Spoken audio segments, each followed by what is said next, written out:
ಎಲ್ಲರಿಗೂ ನಮಸ್ಕಾರ. ಇವತ್ತಿನ ವಿಡಿಯೋದಲ್ಲಿ ನಾನು ನಿಮಗೆ ರಾಜ್ಯ ಸರ್ಕಾರಿ ನೌಕರರಿಗೆ ಸರ್ಕಾರ ನೀಡಿರುವಂತಹ ಲೇಟೆಸ್ಟ್ ಆದೇಶ ಪ್ರತಿಯನ್ನು ನಾನು ತಿಳಿಸ್ಕೊಡ್ತಾ ಇದ್ದೀನಿ. ನೋಡ್ಬೋದು, ಇದು 7ನೇ ಮೇ 2025ರಲ್ಲಿ ಆದೇಶ ಆಗಿರುವಂಥದ್ದು. ಆದರೆ ಆದೇಶ ಪ್ರತಿಯನ್ನು ಅವರು ರಿಲೀಸ್ ಮಾಡಿರಲಿಲ್ಲ. ಆದೇಶ ಪ್ರತಿಯನ್ನು ಅವರು ಜನಸಾಮಾನ್ಯರಿಗೆ ಈ ವಾರದಲ್ಲಿ ರಿಲೀಸ್ ಮಾಡಿದ್ದಾರೆ. ಆ ಆದೇಶ ಪ್ರತಿಯಲ್ಲಿ ತುಟ್ಟಿ ಭತ್ಯೆ ದರಗಳನ್ನು ಹೆಚ್ಚಳ ಮಾಡಿದೆ. ರಾಜ್ಯ ಸರ್ಕಾರಿ ನೌಕರರಿಗೆ DA ಹೈಕ್ ಮಾಡಿರುವಂಥ ಬಗೆಗಿನ ಆದೇಶ ಪ್ರತಿ ಇದು. ಇದರಲ್ಲಿ ಪಿಂಚಣಿದಾರರಿಗೂ ಕೂಡ ಇದು ಅನ್ವಯ ಆಗುತ್ತೆ. ಹಾಗಾಗಿ ಈ ವಿಡಿಯೋನ ಪೂರ್ತಿಯಾಗಿ ನೋಡಿ ಮತ್ತು ತಿಳಿದುಕೊಳ್ಳಿ. ಮತ್ತು ನೀವೇ ನೋಡ್ತಾ ಇರ್ಬೋದು, ನಾನು ಇದು ಇನ್ಫಾರ್ಮೇಷನನ್ನು ಡೈರೆಕ್ಟ್ ಏನು ಆದೇಶ ಪ್ರತಿ ಬಿಡುಗಡೆ ಆಗಿದೆಯೋ ಅದನ್ನೇ ತೋರಿಸಿ ಎಕ್ಸ್ಪ್ಲೇನ್ ಮಾಡ್ತಿದ್ದೀನಿ. ಹಾಗಾಗಿ ಇದು ಕಂಪ್ಲೀಟ್ ವ್ಯಾಲಿಡ್ ಇನ್ಫಾರ್ಮೇಷನ್ ಆಗಿರುತ್ತೆ. ನನ್ನ ಚಾನಲನ್ನು ರೆಗ್ಯುಲರ್ ಆಗಿ ನೋಡೋರಿಗೆ ಗೊತ್ತೇ ಇರುತ್ತೆ, ನಾನು ಏನು ವ್ಯಾಲಿಡ್ ಇನ್ಫಾರ್ಮೇಷನ್ ಇದ್ದಾಗ ಮಾತ್ರ ಅದರ ಬಗ್ಗೆ ವಿಡಿಯೋನ ಮಾಡಿ ಆ ಆದೇಶ ಪ್ರತಿಯ ಜೊತೆಗೇ ಅಪ್ಲೋಡ್ ಮಾಡ್ತೀನಿ. ಹಾಗಾಗಿ ಜನರಿಗೆ ವ್ಯಾಲಿಡ್ ಇನ್ಫಾರ್ಮೇಷನ್ ಮಾತ್ರ ತಲುಪಬೇಕನ್ನೋದು ನನ್ನ ಚಾನಲ್ನ ಉದ್ದೇಶ. ನೀವೇನಾದರೂ ಫಸ್ಟ್ ಟೈಮ್ ನನ್ನ ಚಾನಲ್ ನೋಡೋರಾಗಿದ್ದರೆ, ನಾನು ರೆಗ್ಯುಲರ್ ಆಗಿ ಗೌರ್ಮೆಂಟ್ ಎಂಪ್ಲಾಯೀಸ್ ರಿಲೇಟೆಡ್ ಏನೇ ಆದೇಶ ಪ್ರತಿ ಇದ್ದು ಆದೇಶದ ಪ್ರತಿಯೊಂದಿಗೆ DA ಹೈಕು, ಪೆನ್ಷನ್ ಹೈಕು, ಈ ಥರದ ಇನ್ಫಾರ್ಮೇಷನ್ಗಳನ್ನು ನನ್ನ ಚಾನಲಲ್ಲಿ ಅಪ್ಲೋಡ್ ಮಾಡ್ತಾ ಇರ್ತೀನಿ. ಆ ವಿಡಿಯೋವನ್ನು ನೋಡಿ ನೀವು ಎಲ್ಲ ವಿಷಯಗಳನ್ನು ತಿಳಿದುಕೊಳ್ಬೋದಾಗಿದೆ. ಹಾಗೂ ನೀವು ಸಬ್ಸ್ಕ್ರೈಬ್ ಬಟನನ್ನು ಕ್ಲಿಕ್ ಮಾಡೋದ್ರಿಂದ ನಿಮಗೆ ಯಾವುದೇ ರೀತಿಯ ಚಾರ್ಜಸ್ ಇರೋದಿಲ್ಲ. ಬದಲಾಗಿ ನಾನು ಏನೇ ವಿಡಿಯೋ ಹಾಕಿದ್ರೂ ಕೂಡ ನಿಮಗೆ ನೋಟಿಫಿಕೇಷನ್ ಬರುತ್ತೆ. ಹಾಗೂ ನೀವು ಈ ವಿಡಿಯೋಕ್ಕೋಸ್ಕರ ಸರ್ಚ್ ಮಾಡೋ ಅವಶ್ಯಕತೆ ಇರೋದಿಲ್ಲ. ಸೊ ಇವತ್ತಿನ ವಿಡಿಯೋದಲ್ಲಿ ನಾನು ಹೇಳ್ತಿದ್ದಾಗೆ ರಾಜ್ಯ ಸರ್ಕಾರ ನೀಡಿರುವಂತಹ DA ಹೈಕ್ ಬಗ್ಗೆ, ತುಟ್ಟಿ ಭತ್ಯೆ ದರಗಳ ಪರಿಷ್ಕರಣೆ ಬಗೆಗಿನ ಲೇಟೆಸ್ಟ್ ಆದೇಶ ಪ್ರತಿಯನ್ನು ನಾನಿಲ್ಲಿ ತೋರಿಸ್ತಾ ಇದ್ದೀನಿ. ನಮಗೆ ಬನ್ನಿ ನೋಡೋಣ ಏನೆಲ್ಲ ಇನ್ಫಾರ್ಮೇಷನ್ ಮೆನ್ಷನ್ ಮಾಡಿದ್ದಾರೆ ಅಂತ. ಮೊದಲನೇದಾಗಿ ಇದರಲ್ಲಿ ಏನು ಹೇಳಿದೆ ಅಂದರೆ, 2024ರ ಪರಿಷ್ಕೃತ ವೇತನ ಶ್ರೇಣಿಗಳಲ್ಲಿ ವೇತನವನ್ನು ಪಡೆಯುತ್ತಿರುವ ರಾಜ್ಯ ಸರ್ಕಾರಿ ನೌಕರರುಗಳಿಗೆ 1ನೇ ಜನವರಿ 2025ರಿಂದ ಜಾರಿಗೆ ಬರುವಂತೆ ತುಟ್ಟಿ ಭತ್ಯೆ ದರಗಳನ್ನು ಪ್ರಸ್ತುತ ಮೂಲ ವೇತನದ 10.75ರಿಂದ 12.25ಕ್ಕೆ ಪರಿಷ್ಕರಿಸಿ ಮಂಜೂರು ಮಾಡಲು ಹರ್ಷಿಸುತ್ತದೆ.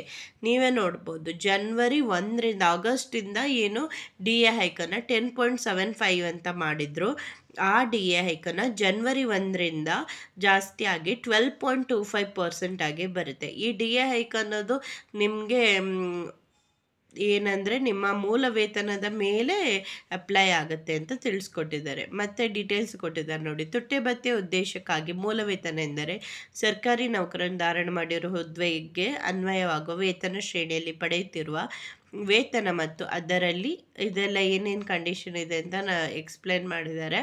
ಪರಿಷ್ಕೃತ ವೇತನ ಶ್ರೇಣಿಗಳಲ್ಲಿ ವೇತನ ಶ್ರೇಣಿಯ ಗರಿಷ್ಠಕ್ಕಿಂತ ಹೆಚ್ಚಾಗಿ ಅವನಿಗೆ ಸ್ಥಗಿತ ವೇತನ ಬಡ್ತಿಯನ್ನು ನೀಡಲಾಗಿದ್ದರೆ ಆ ಸ್ಥಗಿತ ವೇತನ ಬಡ್ತಿ ಅಂದರೆ ಇದೆಲ್ಲ ಮೂಲ ವೇತನದ ಕ್ಯಾಲ್ಕುಲೇಷನ್ಗೆ ಏನೇನು ಇಂಪಾರ್ಟೆಂಟ್ ಅಂಶಗಳನ್ನು ತಗೊಳ್ಬೇಕು ಅಂತ ತಿಳಿಸ್ಕೊಟ್ಟಿದ್ದಾರೆ. ಎರಡನೇದು ಏನು ಹೇಳಿದೆ ಅಂದರೆ, ಕರ್ನಾಟಕ ನಾಗರಿಕ ಸೇವಾ ನಿಯಮವನ್ನು ಓದಿಕೊಂಡು 7ನೇ ನಿಯಮದ 3ನೇ ಉಪನಿಯಮದ ಮೇರೆಗೆ ಅವನಿಗೆ ನೀಡಲಾದ ವೈಯಕ್ತಿಕ ವೇತನ ಯಾವುದಾದ್ರೂ ಇದ್ದರೆ, ಅಂದರೆ ಮೂಲ ವೇತನಕ್ಕೆ ಯಾವುದ್ಯಾವುದನ್ನು ಕನ್ಸಿಡರ್ ಮಾಡ್ತಾರೆ ಅಂತ ಅನ್ನೋದನ್ನು ತಿಳಿಸ್ಕೊಟ್ಟಿದ್ದಾರೆ. ಬೇಸಿಕ್ ಪೇಗೆ ವೇತನ ಶ್ರೇಣಿಯ ಗರಿಷ್ಠಕ್ಕಿಂತ ಹೆಚ್ಚಾಗಿ ಅವನಿಗೆ ಮಂಜೂರು ಮಾಡಲಾಗಿರುವ ಹೆಚ್ಚುವರಿ ವೇತನ ಬಡ್ತಿ ಯಾವುದಾದ್ರೂ ಇದ್ದರೆ ಇದೆಲ್ಲದೂ ಸೇರಿರುತ್ತೆ ಅಂತ ತಿಳಿಸ್ಕೊಟ್ಟಿದ್ದಾರೆ. ತುಟ್ಟಿ ಭತ್ಯೆ ಮಂಜೂರಾತಿ ಉದ್ದೇಶಕ್ಕಾಗಿ ಮೂಲ ವೇತನಕ್ಕೆ ಮೇಲೆ ಸೂಚಿರುವುದನ್ನು ಹೊರತುಪಡಿಸಿ ಇನ್ಯಾವುದೇ ಉಪಲಬ್ಧವನ್ನು ಸೇರಿಸತಕ್ಕದ್ದಲ್ಲ. ಅಂದರೆ DA ಹೈಕ್ಗೆ ಮೂಲ ವೇತನಕ್ಕೆ ಏನು ಮೆನ್ಷನ್ ಮಾಡಿದ್ದಾರೆ 12.75% ಅದನ್ನು ಜಾಸ್ತಿ ಮಾಡಿದ್ದಾರೆ ಅಂತ. ಇಲ್ಲಿ ನೋಡಿ, ಪಿಂಚಣಿದಾರರಿಗೆ ಮತ್ತು ಫ್ಯಾಮಿಲಿ ಪೆನ್ಷನ್ ಪಡ್ಕೊಳ್ಳೋರಿಗೆ ಮತ್ತು ಪೆನ್ಷನರ್ಗೂ ಕೂಡ ಮೆನ್ಷನ್ ಮಾಡಿದ್ದಾರೆ. ರಾಜ್ಯ ಸರ್ಕಾರದ ನಿವೃತ್ತಿ ವೇತನದಾರರು ಅಥವಾ ಕುಟುಂಬ ನಿವೃತ್ತಿ ವೇತನದಾರರಿಗೆ, ಅಂದರೆ ಪೆನ್ಷನ್ ಪಡ್ಕೊಳ್ತಿರೋರು ಅಥವಾ ಫ್ಯಾಮಿಲಿ ಪೆನ್ಷನ್ ಪಡ್ಕೊಳ್ತಿರೋರಿಗೆ ರಾಜ್ಯದ ಸಂಚಿತ ನಿಧಿಯಿಂದ ನಿವೃತ್ತಿ ವೇತನ ಮತ್ತು ಕುಟುಂಬ ನಿವೃತ್ತಿ ವೇತನವನ್ನು ಪಡೆಯುತ್ತಿರುವಂತಹ ಅನುದಾನಿತ ಶಿಕ್ಷಣ ಸಂಸ್ಥೆಗಳಿಗೂ ಕೂಡ ವೇತನದಾರರಿಗೂ ಸಹ ದಿನಾಂಕ 1ನೇ ಜನವರಿ 2025ರಿಂದ ಜಾರಿಗೆ ಬರುವಂತೆ ಹಾಲಿ ಲಭ್ಯವಿರುವ ತುಟ್ಟಿ ಭತ್ಯೆಯ ದರಗಳನ್ನು ಮೂಲ ನಿವೃತ್ತಿ ವೇತನ ಅಥವಾ ಕುಟುಂಬ ನಿವೃತ್ತಿ ವೇತನದ ಪ್ರಸಕ್ತ 10.75ರಿಂದ 12.25ಕ್ಕೆ ಹೆಚ್ಚಿಸಿ ಮಂಜೂರು ಮಾಡಲು ಸಹ ಸರ್ಕಾರವು ಹರ್ಷಿಸುತ್ತದೆ. ಅಂದರೆ ಏನು ಪೆನ್ಷನ್ ಪಡಿತಿದ್ದಾರೋ ಅಥವಾ ಫ್ಯಾಮಿಲಿ ಪೆನ್ಷನ್ ಪಡಿತಿದ್ದಾರೋ ಅವ್ರಿಗೂ ಕೂಡ ಈ DA ಅನ್ನೋದು ಅವರ ಬೇಸಿಕ್ ಪೆನ್ಷನ್ಗೆ ಪೆನ್ಷನ್ನ ಬೇಸಿಕ್ಗೆ 10.75% ಹೈಕ್ ಡಿ ಎ ಹೈಕ್ ಸಿಗ್ತಿದ್ದದ್ದು 12.25% ಆಗುತ್ತೆ. ನಾನು ಆಲ್ರೆಡಿ ಹೇಳ್ದಂಗೆ ಇದು ಬರೀ ಸರ್ಕಾರಿ ನೌಕರರಿಗೆ ಮಾತ್ರ ಅಲ್ಲ, ನಿವೃತ್ತರಾಗಿರೋರಿಗೂ ಕೂಡ ಇದರಿಂದ ಈ ಆದೇಶದಿಂದ ಲಾಭ ಇದೆ. ತುಟ್ಟಿ ಭತ್ಯೆ ಮಂಜೂರಾತಿ ಉದ್ದೇಶಕ್ಕಾಗಿ 2024 ನಿಯಮ 3ರಲ್ಲಿ ಸೂಚಿಸಿರುವ ಸದರಿ ನಿಯಮದಡಿ ಹೊರಡಿಸಿರುವ ಆದೇಶಗಳಲ್ಲಿ ಸೂಚಿಸಿರುವ ಮೂಲ ನಿವೃತ್ತಿ ವೇತನ, ಕುಟುಂಬ ನಿವೃತ್ತಿ ವೇತನವನ್ನು ಹೊರತುಪಡಿಸಿ ಇತರ ಯಾವುದೇ ಉಪಲಬ್ಧವನ್ನು ಸೇರಿಸತಕ್ಕದಲ್ಲ. ಮತ್ತು ಅದೇ ಯಾವುದೆಲ್ಲ ಕನ್ಸಿಡರ್ ಮಾಡ್ತಾರೆ ಅಂತ ಹೇಳಿದ್ದಾರೆ. ಆಮೇಲೆ UGC, ACTI, ICAR ವೇತನ ಶ್ರೇಣಿಗಳ ನಿವೃತ್ತ ನೌಕರರುಗಳಿಗೂ ಸಹ ಈ ಆದೇಶ ಅನ್ವಯಿಸ್ತದೆ. ಕೆಲವ್ರು ಕೇಳ್ತಿರ್ತಾರೆ ನಮಗೆ ಬೇರೆ ಡಿಪಾರ್ಟ್ಮೆಂಟಲ್ಲಿದ್ದರೆ ಇರುತ್ತಾ ಅಂತ. ಸೊ ಅದನ್ನು ಕೂಡ ಇಲ್ಲಿ ಕ್ಲಾರಿಫೈ ಮಾಡಿದ್ದಾರೆ. ಸರ್ಕಾರದ ಮತ್ತು ಜಿಲ್ಲಾ ಪಂಚಾಯತ್ಗಳ ಪೂರ್ಣಾವಧಿ ನೌಕರರಿಗೆ ಕಾಲಿಕ ವೇತನ ಶ್ರೇಣಿಗಳಲ್ಲಿರುವ ಪೂರ್ಣಾವಧಿ ವರ್ಕ್ ಚಾರ್ಜ್ ನೌಕರರಿಗೆ, ಸರ್ಕಾರದಿಂದ ಅನುದಾನ ಪಡೆಯುತ್ತಿರುವ ಶಿಕ್ಷಣ ಸಂಸ್ಥೆಗಳ ನೌಕರರಿಗೆ ಕೂಡ ಅನ್ವಯಿಸ್ತದೆ. ಯಾರ್ಯಾರಿಗೆ ಇದನ್ನು ಅನ್ವಯ ಮಾಡ್ತಾರೆ ಅಂತ ತಿಳಿಸ್ಕೊಟ್ಟಿದ್ದಾರೆ. ಸೊ ಇದನ್ನು ಇನ್ನೂ ಈ ಡೀಟೇಲ್ಸ್ ಇದರಲ್ಲಿ ತುಟ್ಟಿ ಭತ್ಯೆ ಬಾಕಿ ಮೊತ್ತವನ್ನು ಇಲ್ಲಿ ನೋಡಿ ಕೊಟ್ಟಿದ್ದಾರೆ. ತುಟ್ಟಿ ಭತ್ಯೆ ಬಾಕಿ ಮೊತ್ತವನ್ನು 2025 ಮೇ ಮಾಹೆಯ ವೇತನ ಬಟವಾಡೆಗೂ ಮೊದಲು ಪಾವತಿ ಮಾಡತಕ್ಕದ್ದಲ್ಲ. ಅಂದರೆ ಮೇ ತಿಂಗಳು ಮೊದಲು ಸಿಗೋದಿಲ್ಲ, ಮೇ ತಿಂಗಳ ನಂತರ ಕೊಟ್ಟಿದ್ದಾರೆ ನೋಡಿ. ಇದು ಇಂಪಾರ್ಟೆಂಟ್ ಪಾಯಿಂಟು. ಏನು ಡಿ ಎ ಹೈಕ್ ಆಗಿರೋ ಜನವರಿ 1ರಿಂದನೇ ಆಗಿರ್ಬೋದು, ಜನವರಿ 1, 2025ರಿಂದ. ಆದರೆ ಅದು ನಿಮ್ಮ ಸ್ಯಾಲ್ರಿಯಲ್ಲಿ ಬರೋದು ಮೇಯ ನಂತರ, ಮೇ ತಿಂಗಳ ಸ್ಯಾಲ್ರಿ ಅಲ್ಲ, ಅದಾದಮೇಲಿನ ಸ್ಯಾಲ್ರಿಯಲ್ಲಿ ಬರುತ್ತೆ ಅಂತ.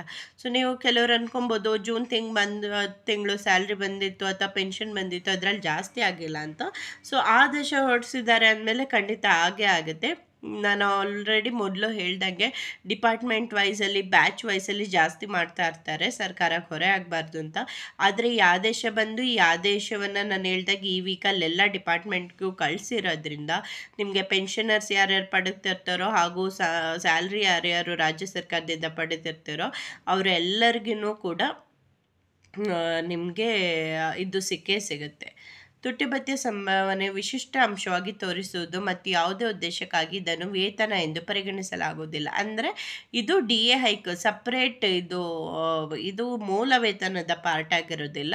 ಇದು ತುಟ್ಟಿ ಭತ್ಯೆ ಸಪ್ರೇಟಾಗೇ ಸಿಗುತ್ತೆ ಅಂತ ತಿಳಿಸ್ಕೊಟ್ಟಿದ್ದೆ. ಸಪ್ರೇಟಾಗಿ ಅಂದರೆ ನಿಮ್ಮ ಅಕೌಂಟಿಗೆ ಸ್ಯಾಲ್ರಿ ಬೀಳೋಗೇ ಬೀಳುತ್ತೆ, ನೀವು ಅದು ಮೂಲ ವೇತನಕ್ಕೆ ಸೇರಿರೋದಿಲ್ಲ ಅಂತ ಅಷ್ಟೇ.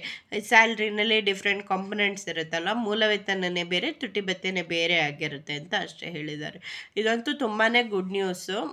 ಯಾಕಂದರೆ ಸದ್ಯಕ್ಕೆ ರಾಜ್ಯ ಸರ್ಕಾರಿ ನೌಕರರು, ನಿವೃತ್ತರು ಎಲ್ಲರಿಗೂ ಕೂಡ ನೀವು ಅನ್ಕೊಬೋದು 10.75% 12.25% ಆಗಿ ನೀವು ಈ ಮಂತ್ ಸ್ಯಾಲ್ರಿನಲ್ಲೇ ಎಕ್ಸ್ಪೆಕ್ಟ್ ಮಾಡ್ಬೋದು. ಧನ್ಯವಾದ.